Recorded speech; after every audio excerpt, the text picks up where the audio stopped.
अस्सलाम वालेकुम दोस्तों, मां आहियां सोराब सूमरो ऐं मूंसां गॾु आहे अहमद अली उजण साहब। हिन जो ही यूट्यूब चैनल आहे अहमद अली ऑफिशियल, अहमद उजण ऑफिशियल। सो नओं यूट्यूबर आहे, मूं वटि आयो त तव्हां असांजी सपोर्ट कयो। असां पाण ते वठूं था बाकस चॿाड़ींदा ऐं चऊं त तव्हां असां सां गॾु वीडियो ठाहियो। सो इहो वीडियो ठाहियूं था ऐं तव्हांखे चऊं पिया दोस्त जेके असांजा वीडियोस ॾिसंदा आहिनि उहे हिननि जो चैनल बि सब्सक्राइब कनि, लाइक कनि, शेयर कनि ॿियनि दोस्तनि ॾांहुं बि। ऐं हिन जी टिकटॉक आई डी बि आहे अहमद अली 1106 जे नाले सां। अहमद अली या अली अहमद अहमद 1106 अहमद 1106 अहमद हिन जो नालो आहे, 1106 हिन जी नंबर प्लेट आहे।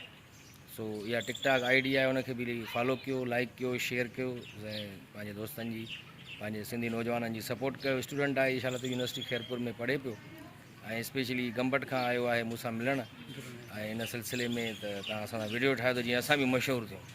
मां चवंदा असां बि मशहूरु आहियूं, असांखे त शोहरत ते पा ॾेई कोन थी मिले।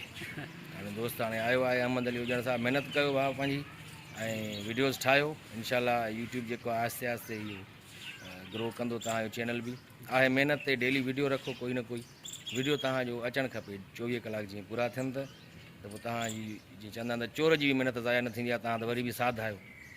चोर त न आहियो न? हा, चोर न थीजो। असांजा परावा वीडियो खणी करे पंहिंजे चैनल ते न रखो। सॼी दुनिया गवाही ॾींदी। हा, जेको बि कमु कयो पंहिंजो कयो, भली सुई किरायो न उहा बि पंहिंजी किरायो।